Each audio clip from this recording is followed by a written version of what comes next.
은밀한 사연 마이너스 새벽 3시에 문자. 저는 올해 46입니다. 이 나이가 되면 대부분의 것들이 익숙해집니다. 아침에 눈을 뜨는 것도, 출근길 지하철의 무게도, 저녁 식탁의 침묵도요. 특히 결혼 20년 차가 되면 사랑이라는 감정보다는 익숙함이라는 관성으로 살아가게 됩니다. 그런데 6개월 전, 제 삶에 예상치 못한 파도가 밀려왔습니다. 그것은 새벽 3시에 울린 문자 한 통으로 시작되었습니다. 제 이름은, 뭐, 이름은 중요하지 않겠죠. 저는 평범한 회사원입니다. 중견기업 관리팀에서 일하고 있고, 아내와 대학생 딸 하나, 고등학생 아들 하나를 두고 있습니다. 전형적인 중년 남성의 삶이죠. 월요일부터 금요일까지는 회사에서, 주말에는 소파에서 TV를 보거나 가끔 골프를 치러 나갑니다. 아내와는, 글쎄요, 말을 많이 주고받지 않습니다. 필요한 얘기만 하죠. 저녁 뭐 먹을까? 아이들 학원비 냈어? 주말에 처가 가야 해 같은 것들이요. 침대는 같이 쓰지만 우리 사이에는 보이지 않는 38선이 그어져 있습니다. 각자의 영역을 침범하지 않는 것, 그게 우리 부부가 지키는 불문율이었습니다. 마지막으로 아내와 친밀한 시간을 가진 게 언제였는지 솔직히 기억도 나지 않습니다. 1년? 2년? 어쩌면 그 이상일지도 모르겠습니다. 처음엔 서운했습니다. 남자로서의 자존심도 상했고요. 하지만 시간이 지나니 그것도 익숙해지더군요. 이게 중년의 결혼 생활이라고, 다들 이렇게 산다고 스스로를 위로했습니다. 회사에 신입 직원이 들어온 건 작년 가을이었습니다. 아니, 신입이라고 하기엔 애매하네요. 경력직으로 들어왔으니까요. 이름은 서연이었습니다. 나이는 39, 저보다 7살 어렸습니다. 첫인상은 조용하고 차분한 사람이었습니다. 화려하지 않지만 단정한 외모, 필요한 말만 하는 신중한 태도. 회식 자리에서도 구석에 조용히 앉아 미소만 짓는 그런 사람이었죠. 저희 팀에 배치되었고 제가 그녀의 업무를 담당하게 되었습니다. 자연스럽게 자주 마주치게 되었고 업무 이야기를 나누면서 조금씩 가까워졌습니다. 처음엔 정말 그저 동료였습니다. 하지만 사람의 마음이라는 게 참 묘합니다.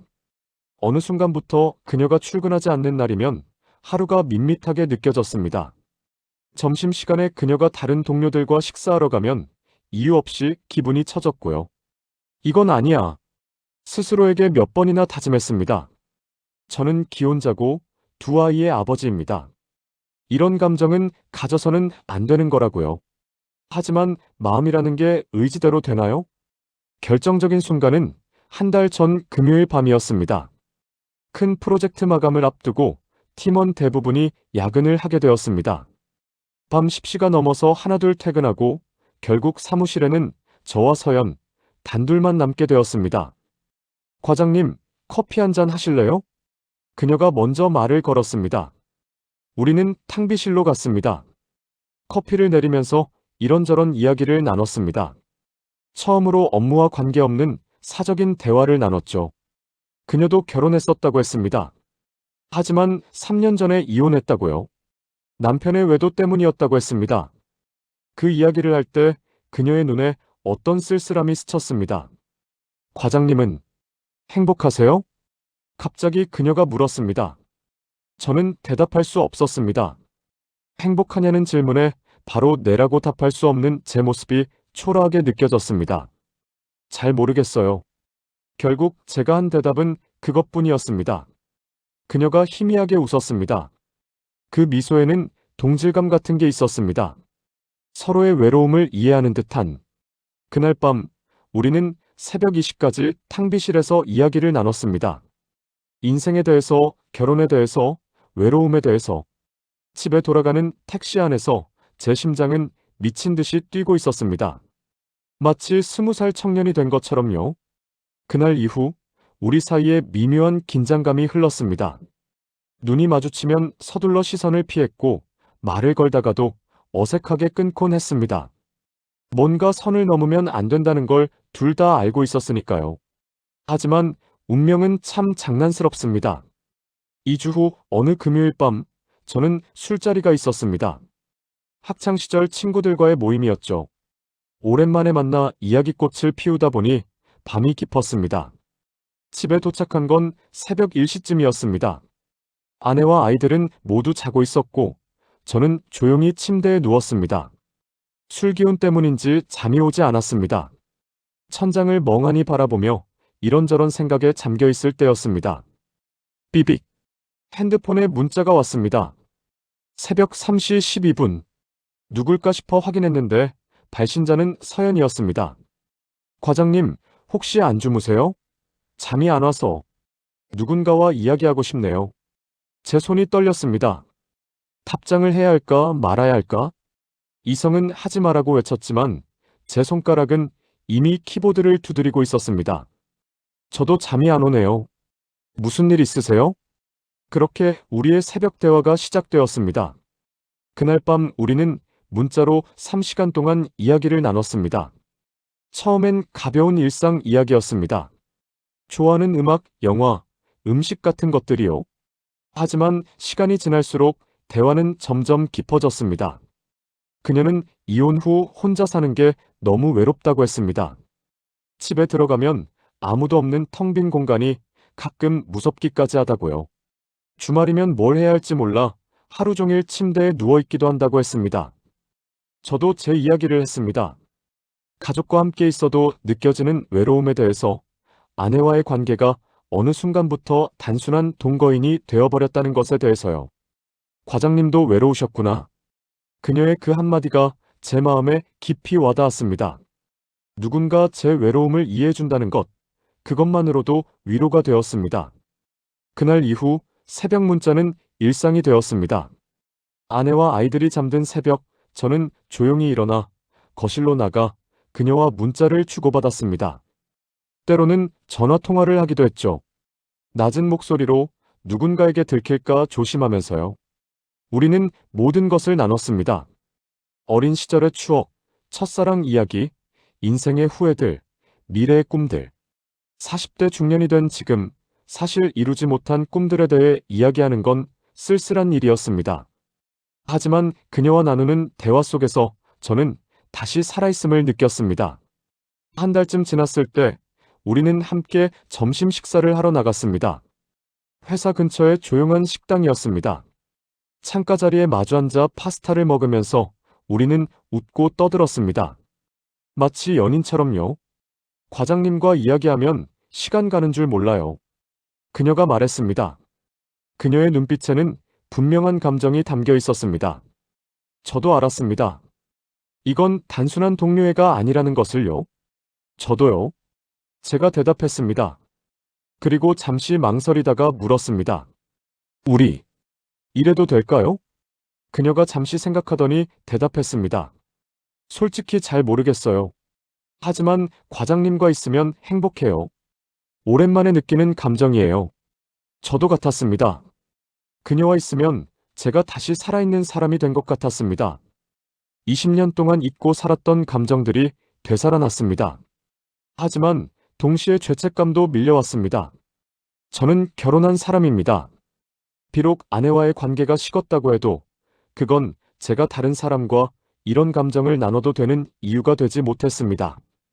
결정적인 순간은 어느 토요일 오후에 찾아왔습니다. 아내는 친구들과 여행을 갔고 아이들은 각자 약속이 있어 나갔습니다. 저는 혼자 집에 남았죠. 점심때쯤 서연에게서 문자가 왔습니다. 과장님, 혹시 시간 되세요? 오늘 날씨가 너무 좋아서 같이 산책이라도 할까 해서요. 제 손가락이 떨렸습니다. 이 문자에 답장하는 순간 뭔가 돌이킬 수 없는 선을 넘게 될 거라는 걸 알았습니다. 5분, 10분이 지났습니다. 결국 저는 답장을 보냈습니다. 좋아요. 어디서 만날까요? 우리는 한강공원에서 만났습니다. 오후에 햇살이 부드럽게 내리쬐는 강변을 따라 걸으면서 우리는 손을 잡았습니다. 처음엔 조심스럽게, 그 다음엔 자연스럽게. 이거 꿈 같아요. 그녀가 말했습니다. 저도요. 우리는 한참을 걸었습니다. 말없이 손만 잡고서요. 그것만으로도 충분했습니다. 해가 지기 시작할 무렵 우리는 강변의 한 카페에 앉았습니다. 창밖으로 지는 해를 바라보면서 커피를 마시는데 그녀가 조용히 말했습니다. 과장님, 저 고백할 게 있어요.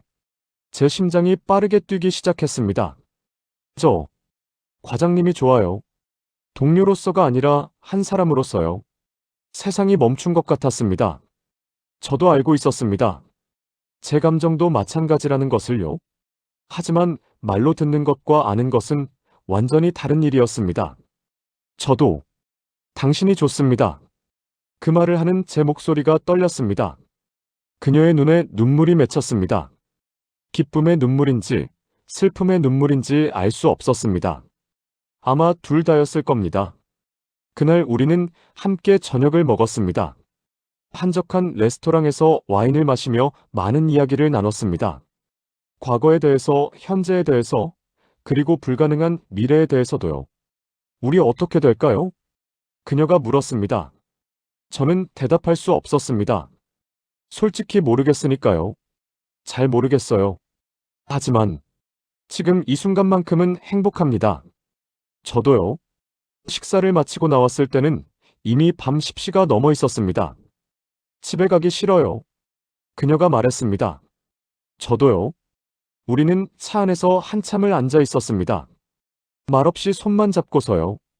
그리고 자연스럽게 입술이 닿았습니다. 20년 만에 처음 느끼는 떨림이었습니다. 아내가 아닌 다른 여자의 입술은 낯설었지만 동시에 너무나 간절했습니다. 우리는 한참 동안 차 안에서 서로를 느꼈습니다. 옷을 벗는 일은 없었습니다. 그저 껴안고 키스하고 서로의 체온을 느끼는 것만으로도 충분했습니다. 마치 사막을 헤매던 사람이 오아시스를 발견한 것처럼 저는 목말랐던 감정의 갈증을 채우고 있었습니다. 그날 이후 우리는 주말마다 만났습니다. 아내에게는 회사 일이라고 핑계를 댔습니다. 주말 근무가 잦아졌다고, 팀 프로젝트 때문에 출근해야 한다고요. 아내는 별다른 의심 없이 받아들였습니다. 애초에 제게 관심이 없었으니까요. 서연과 저는 여러 곳을 다녔습니다.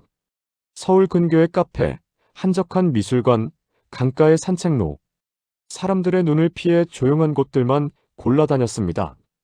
어느 일요일 오후, 우리는 경기도의 한 펜션에 갔습니다. 처음으로 우리만의 밀폐된 공간에 있게 되었습니다. 문을 닫는 순간 묘한 긴장감이 흘렀습니다. 긴장돼요. 그녀가 말했습니다. 저도요. 우리는 소파에 나란히 앉았습니다.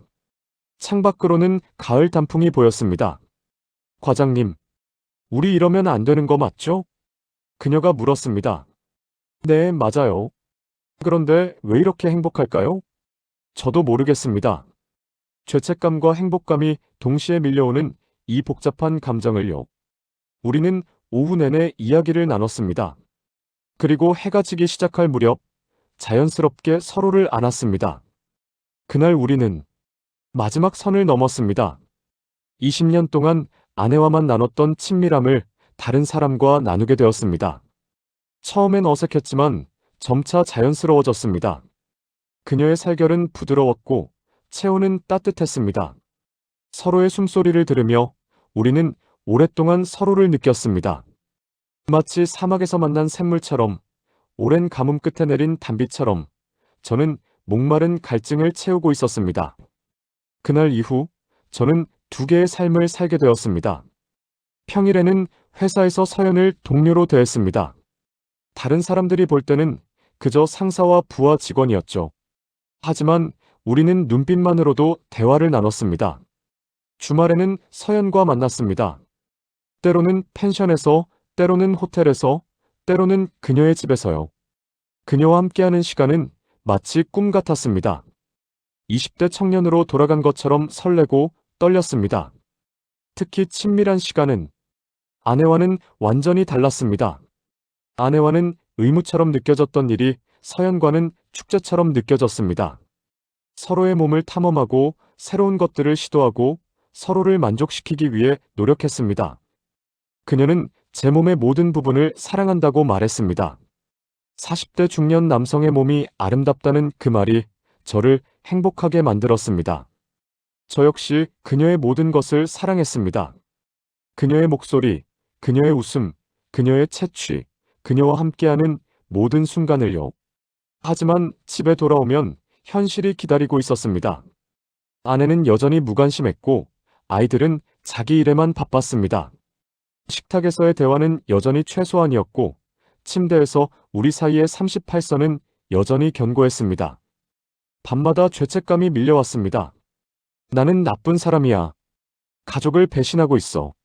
하지만 동시에 이런 생각도 들었습니다. 나도 행복할 권리가 있잖아. 20년 동안 의무만 다하며 살았는데 이제 내 감정도 중요하지 않나? 3개월쯤 지났을 때 예상치 못한 일이 일어났습니다. 아내가 제게 물었습니다. 당신 요즘 뭔가 달라졌어.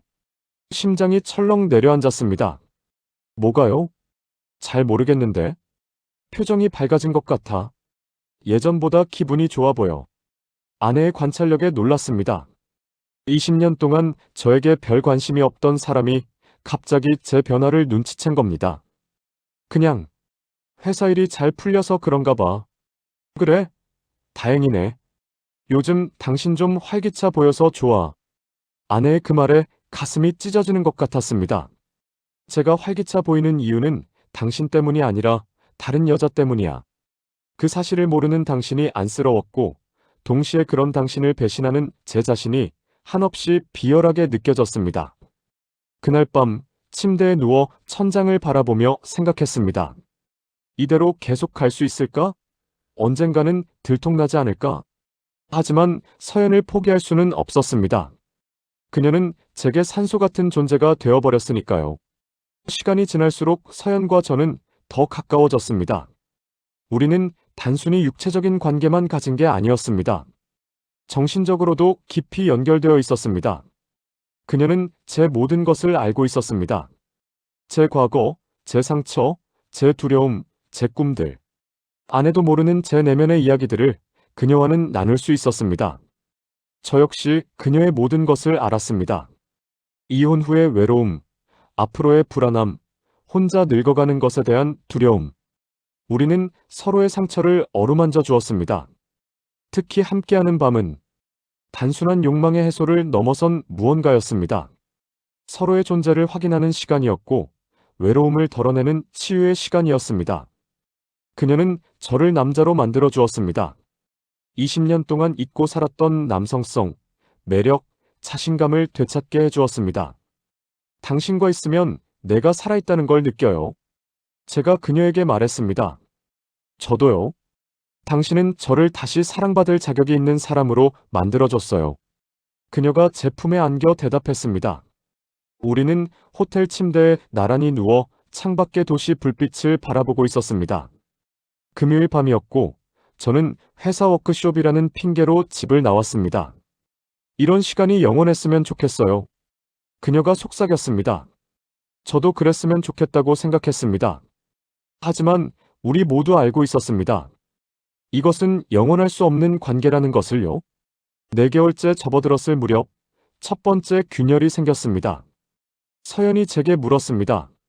우리 앞으로 어떻게 될까요? 무슨 말이에요? 이렇게 숨어서만 만날 건가요? 평생 동안? 저는 대답할 수 없었습니다. 이혼할 생각은 없으세요? 그 질문이 왔을 때 저는 준비가 되어 있지 않았습니다. 이혼. 그 단어를 생각해 본 적은 있었습니다. 하지만 막상 입 밖으로 꺼내는 것은 완전히 다른 문제였습니다. 아이들이 아직 어려서 전형적인 변명이었습니다. 저도 알고 있었습니다. 그녀의 표정이 어두워졌습니다. 알아요. 제가 무리한 질문을 했네요. 미안해요. 아니에요. 당신의 당연한 권리예요. 하지만 조금만 시간을 주세요. 얼마나요? 그건 저는 대답할 수 없었습니다. 왜냐하면 저도 모르겠으니까요. 그날 밤 우리는 서로를 안았지만 뭔가 달랐습니다. 열정 속에 슬픔이 섞여 있었고 환희 속에 불안이 도사리고 있었습니다. 일주일 후 집에서 더 큰 문제가 터졌습니다. 토요일 아침 아내가 제 핸드폰을 보고 있었습니다. 이게 뭐야? 심장이 멈추는 줄 알았습니다. 뭐가요? 이 문자들. 새벽 2시 3시에 누구랑 문자를 주고받은 거야? 저는 전날 밤 서연과 주고받은 문자를 삭제하는 걸 깜빡했습니다. 회사 동료예요. 프로젝트 때문에. 새벽에? 이런 내용으로 아내가 문자 내용을 읽기 시작했습니다. 보고 싶어요. 당신 생각에 잠이 안 와요. 이게 업무 문자야? 끝났다고 생각했습니다. 당신, 바람 피우는 거야? 아내의 목소리가 떨렸습니다. 분노인지 슬픔인지 아니면 둘 다인지 알 수 없었습니다. 아니에요. 그냥 친한 동료고. 거짓말하지 마. 나 바보 아니야. 아내가 소리쳤습니다. 20년 결혼 생활에서 아내가 이렇게 큰 소리를 내는 건 처음이었습니다. 아이들이 깜짝 놀라 방에서 나왔습니다. 엄마, 아빠, 무슨 일이에요? 아무것도 아니야. 들어가 있어. 아내가 아이들을 방으로 돌려보낸 후 저를 똑바로 쳐다봤습니다. 솔직하게 말해. 바람 피우는 거 맞아? 저는 거짓말을 할 수 없었습니다. 미안해요. 그 두 글자를 내뱉는 순간 아내의 얼굴이 무너졌습니다. 그날 이후 집은 전쟁터가 되었습니다. 아내는 제게 말을 걸지 않았습니다. 같은 공간에 있어도 저는 투명인간 취급을 받았습니다. 아이들도 눈치를 챘습니다. 딸아이가 조심스럽게 물었습니다. 아빠, 엄마랑 싸웠어요? 아니야. 아빠가 잘못해서 엄마가 화났어. 어떤 잘못인데요? 어떻게 설명할 수 있겠습니까? 아빠가 다른 여자와 사랑에 빠졌다고 말할 수 있겠습니까? 어른들 일이야. 걱정하지 마. 하지만 아이들은 걱정했습니다. 집안의 냉랭한 분위기를 온몸으로 느끼고 있었으니까요. 일주일 후 아내가 제안했습니다. 이혼하자. 뭐라고요? 이혼하자고. 당신 그 여자 좋아하는 거 맞잖아. 그럼 헤어지는 게 맞지. 저는 아무 말도 할 수 없었습니다. 20년을 같이 살았는데 이렇게 끝나는 거야? 아내가 쓴웃음을 지었습니다. 끝난 건 오래전이야. 우리 둘 다 알잖아. 우린 이미 몇 년 전부터 끝난 부부였어. 당신이 다른 여자를 만난 건 결과일 뿐이야. 원인이 아니야. 아내의 말이 맞았습니다. 우리 결혼은 이미 오래전에 죽어 있었습니다. 다만 장례식을 치르지 않았을 뿐이죠. 아이들은요? 아이들은 우리가 잘 설명해야지. 이미 다 컸어. 이해할 거야. 시간을 좀 주세요. 생각할 시간이 필요해요. 생각할 게 뭐가 있어? 당신 이미 선택했잖아. 그 여자를 선택한 거잖아. 다음 날, 저는 서연을 만났습니다. 조용한 카페에서 마주 앉아 저는 어제 있었던 일을 모두 이야기했습니다. 서연의 얼굴이 창백해졌습니다. 쟤 때문에 가정이 깨지는 거네요. 아니에요. 당신 잘못이 아니에요.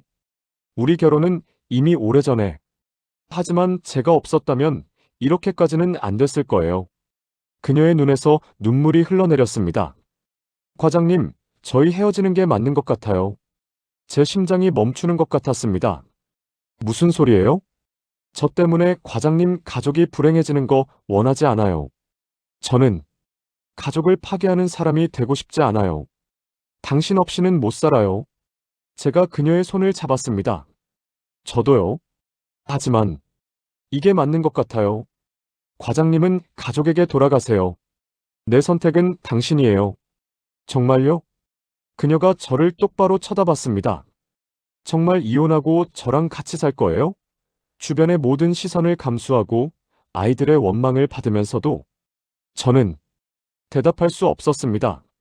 서연이 슬프게 웃었습니다. 역시 그렇죠. 과장님도 확신이 없는 거예요. 시간이 필요해요.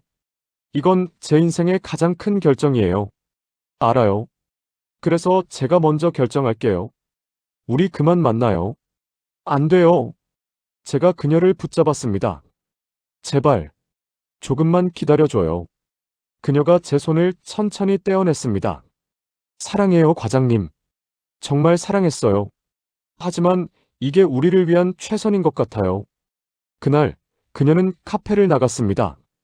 저는 한참 동안 그 자리에 앉아 있었습니다. 아무것도 할 수 없었습니다. 그 후 2주 동안 저는 지옥 같은 시간을 보냈습니다. 집에서는 아내와 대화가 단절되었고, 회사에서는 서연을 마주치는 것이 고통이었습니다. 그녀는 저를 피했습니다.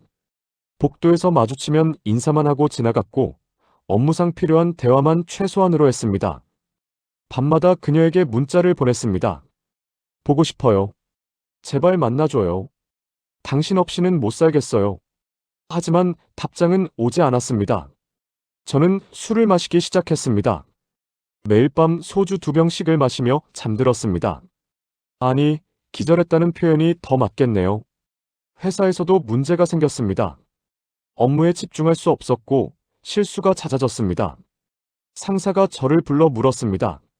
무슨 문제라도 있나? 요즘 상태가 영 아닌데. 죄송합니다. 개인적인 일로. 가정 문제인가? 저는 고개를 끄덕였습니다. 잘 해결하게. 회사 일에 영향을 미치면 곤란해. 모든 것이 무너지고 있었습니다. 어느 일요일 오후 딸아이가 저를 찾아왔습니다. 아빠, 이야기 좀 할 수 있어요? 우리는 거실 소파에 나란히 앉았습니다. 아빠, 엄마랑 이혼하실 거예요? 직구였습니다. 아이가 이미 다 알고 있었습니다. 엄마가 말했니? 아니요. 하지만 다 느껴져요. 엄마 몰래 우는 거 봤어요. 가슴이 찢어지는 것 같았습니다. 미안하다. 아빠가 잘못했어. 다른 여자가 있어요? 저는 고개를 숙였습니다. 부정할 수 없었습니다. 아빠, 그 여자 사랑해요? 그건 어떻게 대답해야 할까요? 20살 딸아이에게 어떻게 설명할 수 있을까요? 솔직히 말해줘요. 저 어른이에요. 이해할 수 있어요. 딸아이의 눈빛이 진지했습니다. 사랑했어. 하지만 지금은 잘 모르겠구나. 엄마는요? 엄마도 사랑해요? 그 질문에 저는 한참 동안 침묵했습니다. 예전에는 사랑했어. 하지만 언제부턴가 그 감정이 사라졌어. 아빠도 엄마도 마찬가지였던 것 같아. 그럼 이혼하는 게 맞는 것 아닐까요? 딸아이의 말에 저는 깜짝 놀랐습니다. 뭐라고? 아빠도 엄마도 불행한데 계속 같이 사는 게 무슨 의미예요? 저희들 때문에 참고 사는 거라면 그건 저희한테도 부담이에요. 성숙한 말이었습니다. 하지만 아빠의 행복도 중요해요. 아빠가 행복해야 저희도 행복해요. 억지로 참고 사는 아빠를 보는 게 더 힘들어요. 저는 딸아이를 꼭 안아주었습니다. 고맙다. 이해해줘서. 대신 조건이 있어요. 뭔데? 아빠가 누구를 선택하든 그 선택에 책임지세요. 그리고 후회하지 마세요. 딸아이와의 대화 이후 저는 많은 생각을 했습니다. 20년의 결혼 생활, 두 아이 함께 만든 추억들.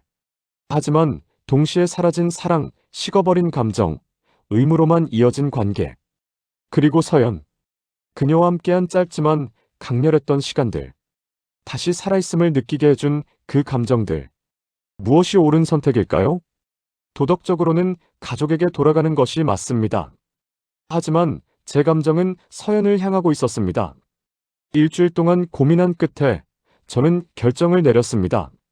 먼저 아내를 만났습니다. 이혼하겠습니다. 아내는 놀라지 않았습니다. 이미 예상하고 있었던 것 같았습니다. 그 여자랑 재혼할 거야? 아니요. 그녀와도 끝났어요. 그럼 왜 이혼을? 우리 이미 오래전에 끝났잖아요. 당신도 알잖아요. 우린 부부가 아니라 그냥 같은 집에 사는 남남이었어요. 아내가 한숨을 쉬었습니다. 그렇긴 하지. 나도 오래전부터 생각했어. 우리 이대로 계속 갈 수는 없다고. 미안해요. 좋은 남편 못 돼서. 나도 미안해. 좋은 아내 못 돼서. 우리는 서로를 바라보며 쓸쓸하게 웃었습니다. 20년의 무게가 그 미소에 담겨 있었습니다. 이혼 협의를 마친 후 저는 서연을 찾아갔습니다. 그녀의 집 앞에서 한참을 서성였습니다. 초인종을 누를 용기가 나지 않았습니다. 하지만 결국 눌렀습니다. 문이 열렸을 때 그녀는 놀란 표정을 지었습니다. 과장님, 할 말이 있어요. 우리는 거실에 마주 앉았습니다. 이혼하기로 했어요. 그녀의 눈이 커졌습니다.